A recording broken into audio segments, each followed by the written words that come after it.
Sit back, relax, crack a cold one, pack a bowl, do whatever you need. This is the Wrestling and Stuff Show. Your hosts, Patrick and Jack, the middle school dropouts. So guys, this is another long-awaited episode of the W.A.S.S show. We took a couple weeks off. Was it a couple? I think it was only one. Yeah. Just feels like a long time this time. It really does. There's a lot of stuff that's been happening. That's why, left the state a few times. Yeah. Just saying. Yeah. Just for Faith No More. I've seen Faith No More twice. That's 2 times. I don't want to sound like I'm bragging or anything. Went to Philadelphia. That was an experience, to say the least. I actually met a guy at the show who went to the NXT debut they had the night before and did not speak highly of it. Really? It was like... He just said the show seemed pretty poorly put together, although I don't see how a show that had Owens versus Balor on it, but, I could be wrong. I know that night they were headlined by Charlotte and Sasha Banks. And that's not ever saying a bad thing because we do have so much to talk about, don't we? Yeah. Man. There's so much to talk about. So much. We just got wrapped up with Raw. Well, let's do a quick recap of what happened in the past week then. Let's do the NXT thing real quick. Okay. Let's see. You had another NXT event, pay-per-view, takeover, which of course was stellar. Match of the night, personal opinion, was Becky Lynch versus Sasha Banks. They actually put on a really good match. That was the best match of the night. So yeah, if I was a diva, I would totally be trying to get demoted right now. Totally be trying to get demoted so that I could get down to NXT and get in some real. I'm surprised Natalya hasn't just been like, you know what? No, screw this. I want to go and actually wrestle and not do this whole total diva nonsense. Yeah. But I guess the other big thing that would come out of that was, of course, the long-awaited debut of Samoa Joe. Samoa Joe in the WWE, which simultaneously caused the death of TNA. Oh yeah, that's the truth. I mean, when the Destination Channel or whatever they're called, Destination America. Do you think it's a coincidence that the night Samoa Joe debuts on NXT, we're just gonna pack the shit? They're just like, okay, look, in September we're done with this shit. We're just out. That's it. We're gonna, because I think that's how they have it. That's how long they have it recorded up to, I believe. I don't know. I know they record out of ways. They have to record out of ways, because they can only afford 2 to 3 days rent. Yeah. Problem with TNA is that they overpay for talent. And now it's the same thing that happened to WCW, where WCW lost its footing and everything, where you have all these contracts for people that you have to pay out, but they're not getting the money back. So, of course, you're just stuck in this stupid little cycle of, we're not making enough money, so no network's going to pick it up. Feasibly, no network wants to pick it up because there's no financial reason to do it. Yeah, you're the ones going to be like, okay, so we're paying out these contracts, and while yes, a channel like Destination America, TNA was the highest rated program, just didn't justify anything because I mean what's on Destination America?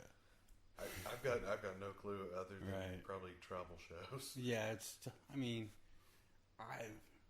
never watched an episode on Destination America. Like I said, after the whole Victory Road 2011 thing, I said, nope, not watching this stuff anymore. And that brings us to one of the other events of the week, which was last Monday, though. Right. Well, which was getting to see Kevin Owens debut on Raw. Yes. This did happen. And totally get put over. Obliterating John Cena. That's a huge deal. I do like that. I like that they seem to have... they believe in Kevin Owens.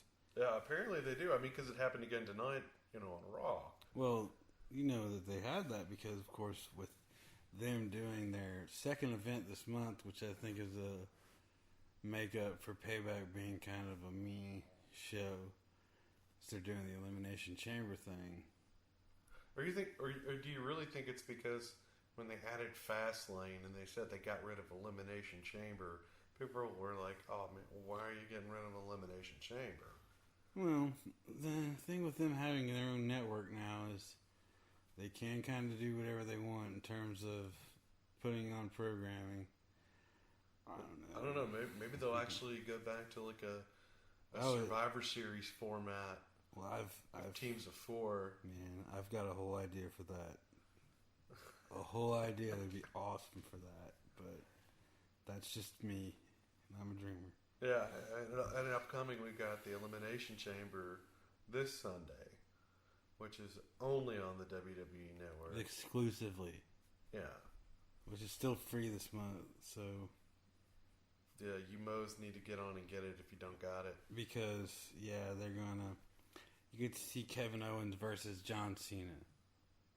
And hopefully that ends the right way. See, let's go down the card here at Sunday. Okay, we'll go ahead and start off with the Owens Cena match. Of course, that's got all the internet nerds hyping up because really it's a chance to see how they're going to handle Kevin Owens, which was always a lot of people's concerns when he was down in the Indies. Like, if he got to the WWE, how are they going to handle him? So hopefully what they're going to do, I'm pretty sure what they'll have happens the same thing that's been happening, to where it's like he just comes in and obliterates people that way.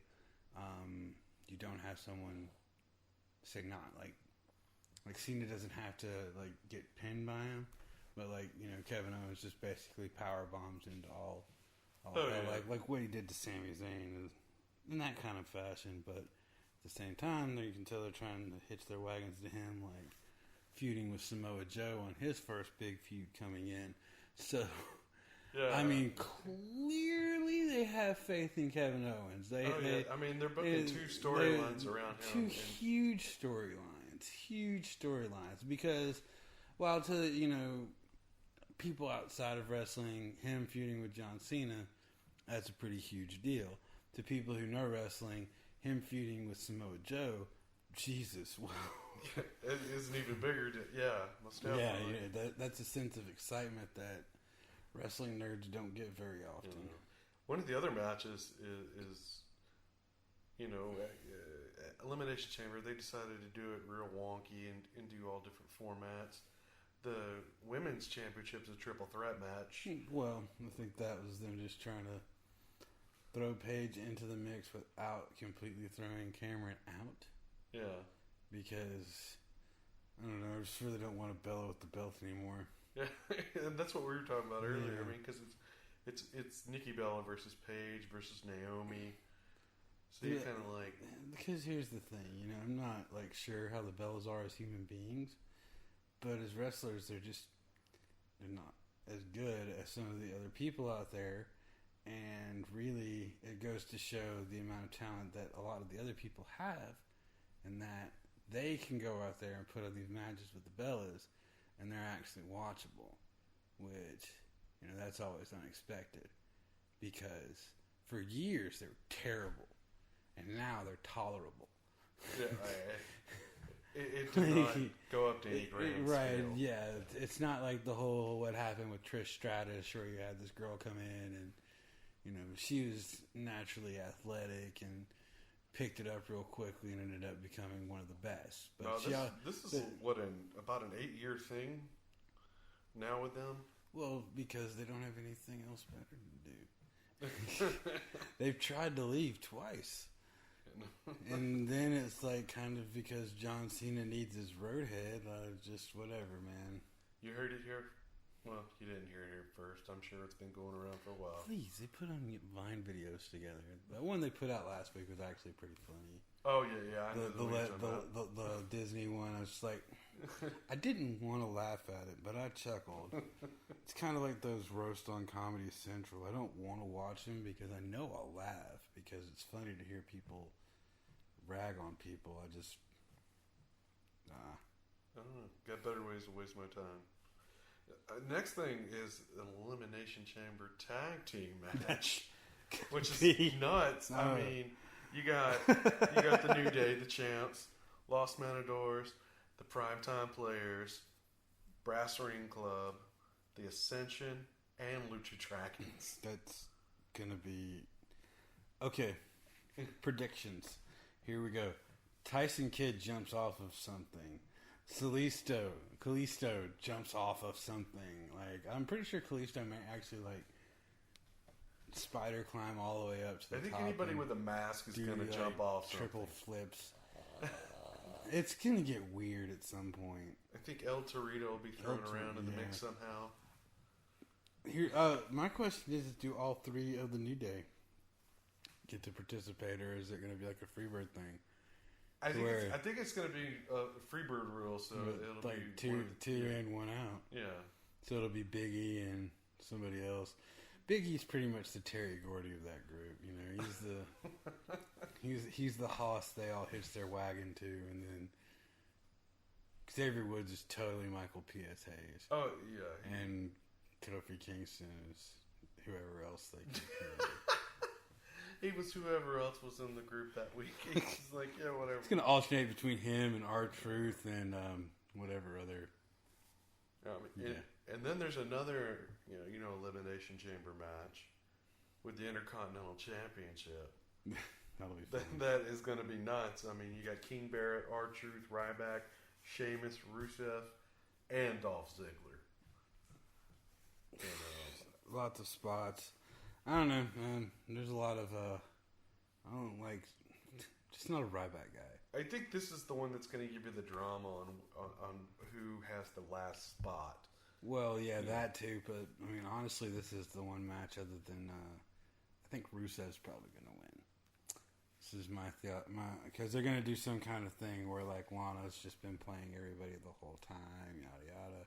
It's either that it ends up being like a one-on-one with Ziggler and Rusev, and I think it's probably going to end up. But I'm hoping it ends up like we were talking earlier, where they basically just make it like a big, a nice big 2.5 hour long apology letter to the internet. It's like, okay, we're putting the women's belt on page. We're really sorry about all that Nikki Bella shit. Okay, Kevin Owens is going to kill John Cena. There you go, internet. All right, Dolph Ziggler wins the Intercontinental title. And then, of course, in the main event, that goes the way we want it to as well. Because it's an only WWE Network pay-per-view. Right. So, I mean, you could give the belt to Dean Ambrose for a night, because that's which we hadn't even got to that match. Yeah, that's your main event, right? Is Seth Rollins versus Dean Ambrose. Roman even have a match? No. Roman doesn't have a match. Uh-uh. Wow. Maybe that's saying something, guys. Maybe that's saying something. Or maybe it's a future run-in. I don't know. If it's a Roman Reigns heel turn, I'm all for that. Like, if that's your Shield reunion where Roman Reigns joins the Authority as as kind of an enforcer guy, but over time, I think he needs to do what The Rock did, where because the crowd's basically turned on him at this point, right? But they're still trying to push him over. The sign we saw tonight was, "When it rains, it bores." I mean, which I'm not saying isn't the truth, right? So you got to do you do what you did with his cousin, and you let him just go wear the crowd out and see if he can do that. If he can go out there and because to me, really great wrestlers, the guys who have longevity could play both sides of the ball. Yeah.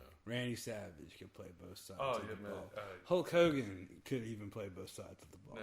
Right? because you can talk all the crap you want about Hulk Hogan, but let's face it, we all remember where we were in '96 when we heard Hulk Hogan turned into a bad guy. You're like, what? I was 16. I was 16, and it was still just no way. There's probably some people that decided, I'm never going to take my vitamin and say my prayers ever again after that. Man, that's one of those things I'm really sad they don't have YouTube for back then, because then you would have had people posting reaction videos for that. The guy who ran into his big screen when the Cowboys lost in the playoffs and stuff. Or that one kid who's always online after a wrestling event, doesn't go his way. He's like, "You let Batista win!"